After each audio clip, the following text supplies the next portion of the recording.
रामचरितमानस में तुलसीदास जी ने रामचरितमानस की रचना शुरू की तो सबसे पहले तुलसीदास जी ने पूजन या जो वंदना के श्लोक लिखे हैं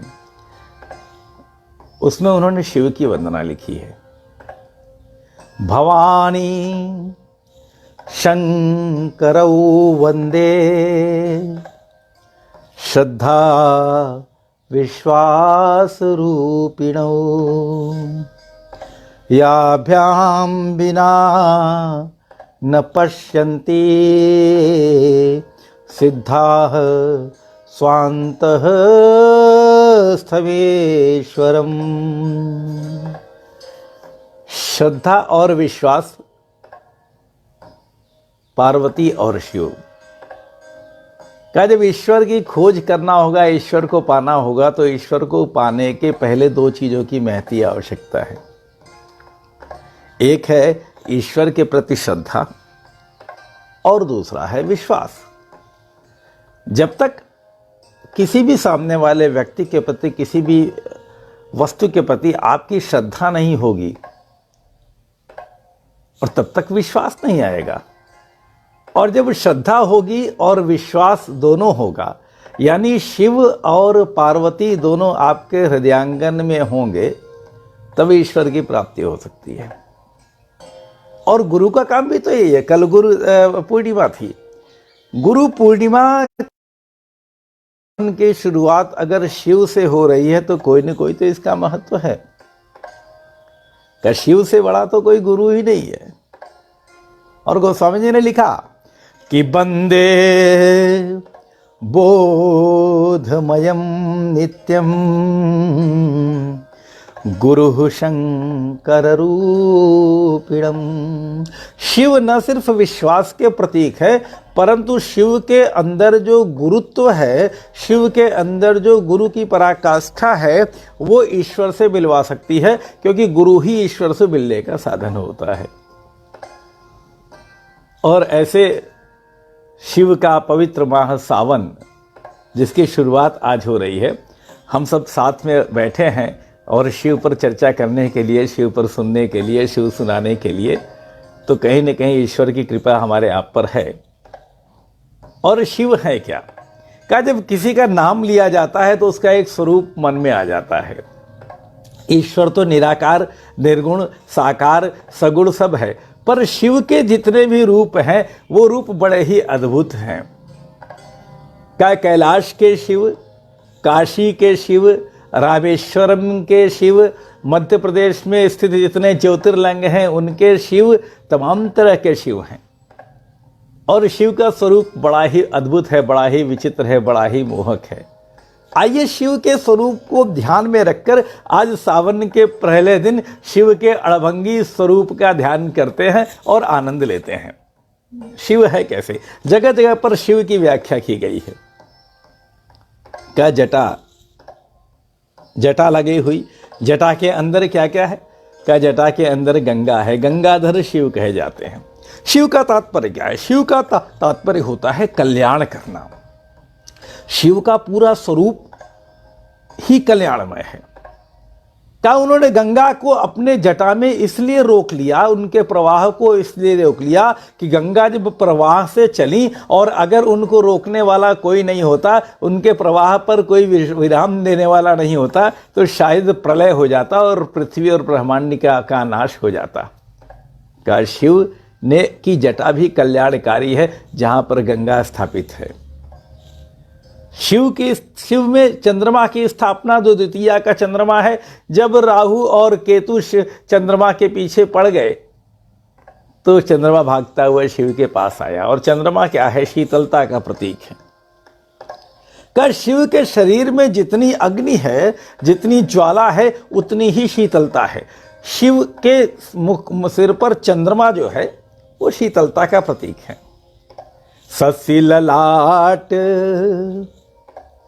सुंदर सिर गंगा। शिव के स्वरूपों का जहां जहां वर्णन है वहां से दो दो लाइनें उठा के मैं आपके सामने रखूंगा कि शिव के जो चंद्रमा का स्वरूप है, शीतलता का स्वरूप है। शिव के जटा में जो गंगा है वो गंगा भी प्रलयंकारी गंगा के रूप में निकली थी, और लेकिन उनके प्रवाह को रोक लेने के कारण आज गंगा बड़े ही निर्मल तरीके से बहती हैं हमारी पृथ्वी पर। का शिव के मस्तक पर त्रिपुंड लगा हुआ है। त्रिपुंड प्रतीक किस चीज का है? त्रिपुंड प्रतीक है सतोगुण का, रजोगुण का, तमोगुण का शिव हर प्रकार के ब्रह्मांड के गुणों को अपने उस त्रिशूल, उस त्रिपुंड में धारण करते हैं। शिव के हाथों में त्रिशूल है। त्रिशूल तीनों लोक के स्वामित्व की बात करते हैं। शिव के त्रिशूल पर पृथ्वी टिकी हुई है, जो तीनों लोक के को एक संबल देती है। लेकिन त्रिशूल शिव के वश में है, ऐसा नहीं है कि शिव के वश से बाहर है। क्या शिव के पास जो अस्त्र है शिव के वश में है, यानी हमारे पास यदि शिव की कृपा हमारे ऊपर होगी तो हमारे अंदर जो शक्ति है, जो पराक्रम है, जो अस्त्र शस्त्र हैं, वो हमारे वश में रहेंगे। और शिव का रूप कैसा है? शिव के त्रिनेत्र हैं, 3 नयन हैं, नयन 3 उपबीत भुजंगा। शिव के 3 नयन हैं। 3 नयन के का तात्पर्य क्या है? का 3 नयनों की 2-3 कहानियां बहुत मशहूर हैं। एक कहानी यह है कि एक बार शिव जी बैठे हुए थे, तपस्वी शिव जो वर्षों बरस तपस्या में लीन रहते हैं। पार्वती धीरे धीरे आई और शिव के दोनों हाथों के आगे उन्होंने आंख रख दिया, जैसे हम बचपन में खेलते हैं। शिव की दोनों आंखें तो बंद नहीं खुली, लेकिन शिव का तीसरा नेत्र खुल गया, क्योंकि जो ही शिव के दोनों नयन बंद थे, वहां पर पार्वती ने अपना हाथ रख दिया तो पूरे ब्रह्मांड में जैसे हाहाकार की स्थिति उत्पन्न हो गई। और उस हाहाकार की स्थिति को बचाने के लिए शिव का तीसरा नेत्र खुल गया। तीसरा नेत्र एक तरफ विनाश का प्रतीक है और दूसरी तरफ पालनता का प्रतीक है। जब शिव की शादी होने लगी तो काम को देवताओं ने भेजा कि जाओ शिव के अंदर काम वासना जागृत करो। शिव तो इतने वर्षों से तपस्या पे बैठे हुए हैं कैलाश पर्वत पे, उन्होंने सती का त्याग कर रखा है। यही तन सती ही भेंट अब नाही, शिव संकल्प कीन मन माही। कहा लेकिन विवाह होना जरूरी है, और जब काम जाता है और काम के उस छल को देखकर तीसरा नेत्र खुल जाता है शिव का, और काम भस्म हो जाता है। शिव के शरीर में तो कई काम विद्यमान हैं, लेकिन उस शरीर के बाहर के काम को कैसे वश में कर दिया? का शिव के 2 प्रकार के स्वरूप है। एक स्वरूप बहुत ही सुंदर है, बहुत ही खूबसूरत है, और दूसरा स्वरूप बहुत ही विभत्स है। का शिव के त्रिनेत्र, एक नेत्र सूर्य का प्रतीक है, दूसरा नेत्र चंद्रमा का प्रतीक है, और तीसरा नेत्र अग्नि का प्रतीक है।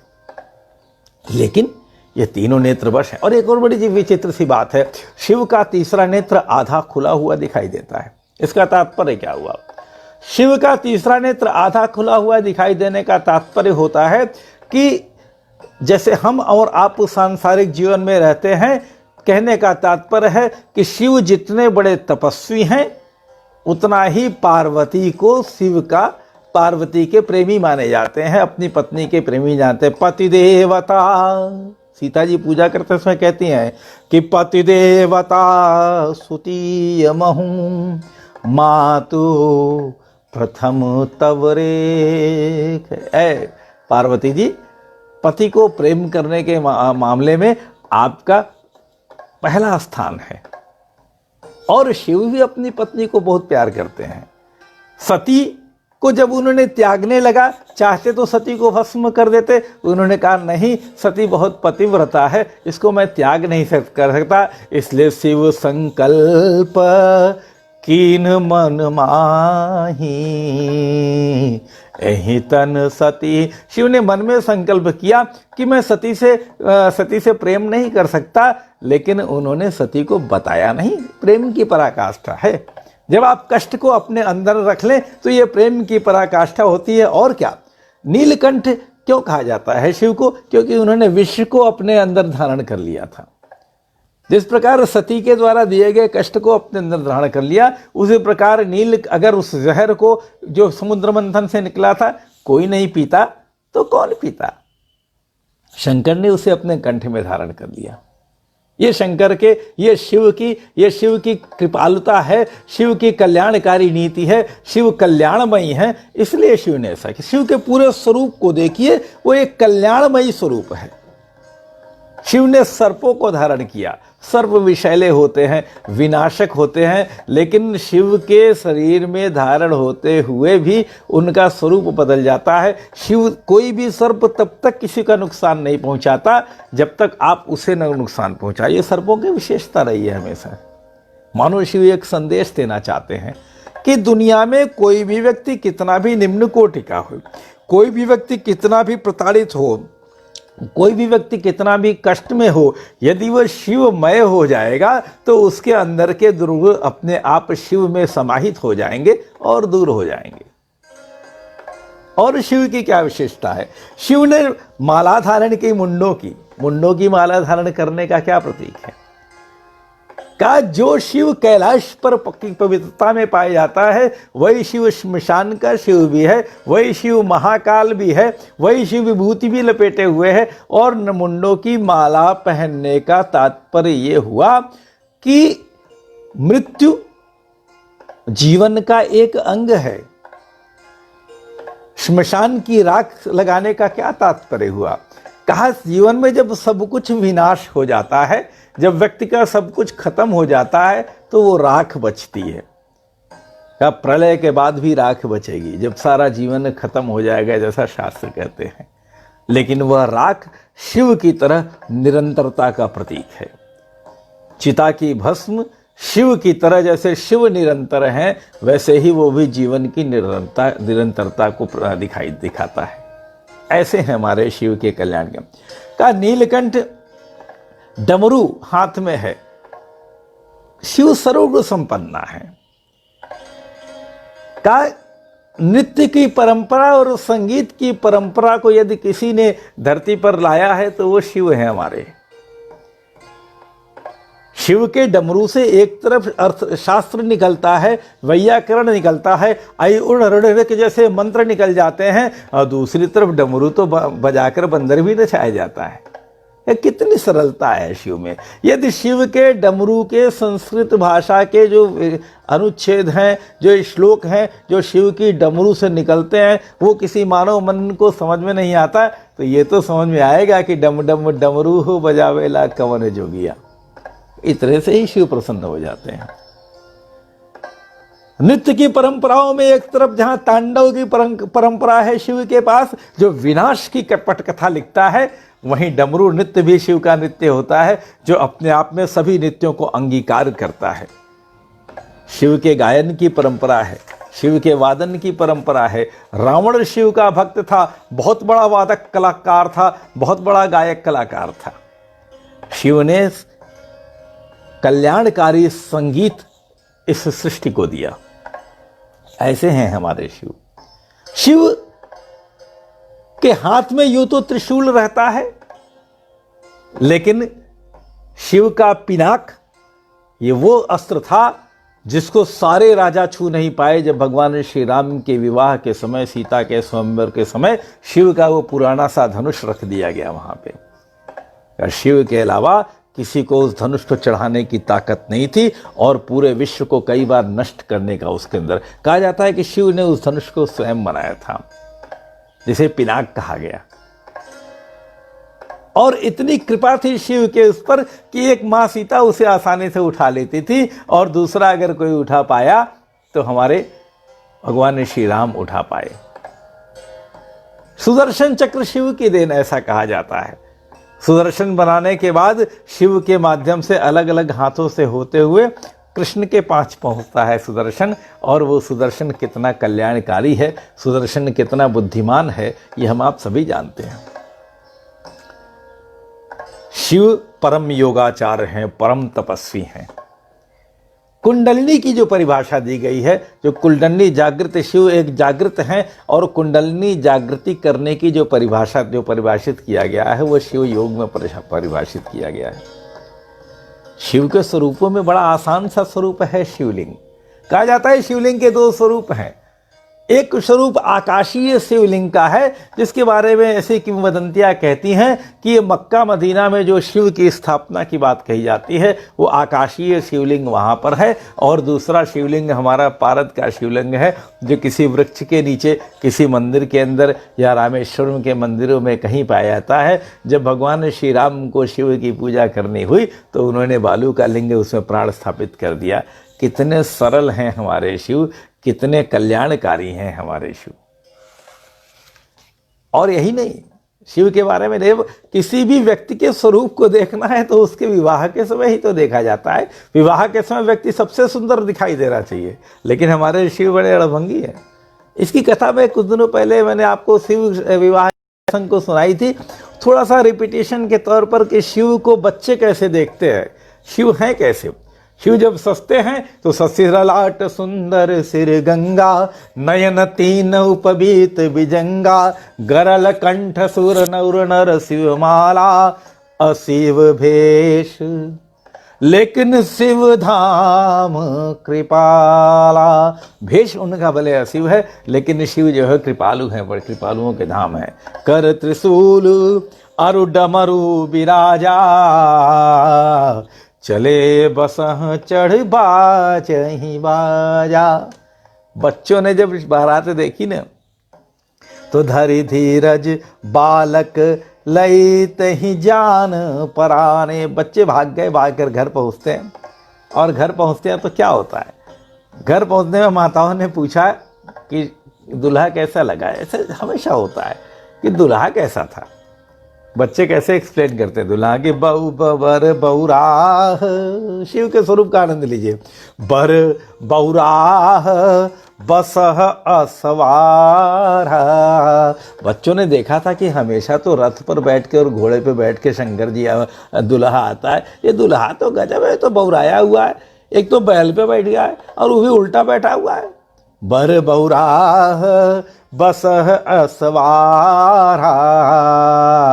अम्मा ने पूछा, बच्चा बेटा अरे सजा धजा कैसा है, गहने होने पहना है कि नहीं, सोने की माला वाला पहना है कि नहीं। बच्चे से कहते हैं कि ब्याल कृपा कपाल विभूषण छाला। क्या पहना है, सांप पहना है, छाला पहना हुआ है। ऐसे हमारे शंकर जी हैं। तन छार ब्याल कृपाल भूषण, नगन जटिल भयंकरा। शिव का एक रूप है। शिव का दूसरा रूप क्या है, शिव का इसी रूप को यदि दूसरे दृष्टिकोण से देखा जाए तो तुषाराद्रि संकाश, गौरम गभीरम मनोभूत कोटि, प्रभाषे शरीरम स्फुर्णमौलि कल्लोलिनी चारु गंगा, लसद भाल बालेंदु कंठे भुजंगा। और चलत कुंडलम भू सुनेत्रम विशालम।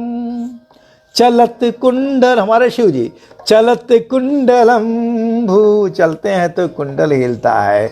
और चलत कुंडलम भू सुनेत्रम विशालम, प्रसन्नाननम नील कंठम दयालम। हाँ, मृगाधीश चर्माम बरमुंडमालम, प्रियम शंकरम सर्वनाथम भजामि। प्रचंडम प्रकृष्टम प्रगल्भम परेशम, अखंडम अजम भानु कोटि प्रकाशम।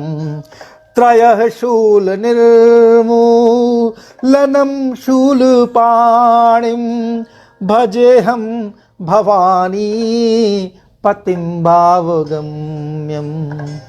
कलातीत कल्याण कल्पांतकारी, सदा सच्चिदानंद दाता पुरारी। शिव का इतना मनमोहक स्वरूप है कि करोड़ों करोड़ों कामदेव शिव के बदन में चमकते हुए दिखाई देते हैं। ये शिव का अद्भुत स्वरूप है। शिव को स्वरूप को देखकर कौन किसकी आंखें नहीं चौंधी आ जाएंगी। और हमारे शिव इतने सरल हैं।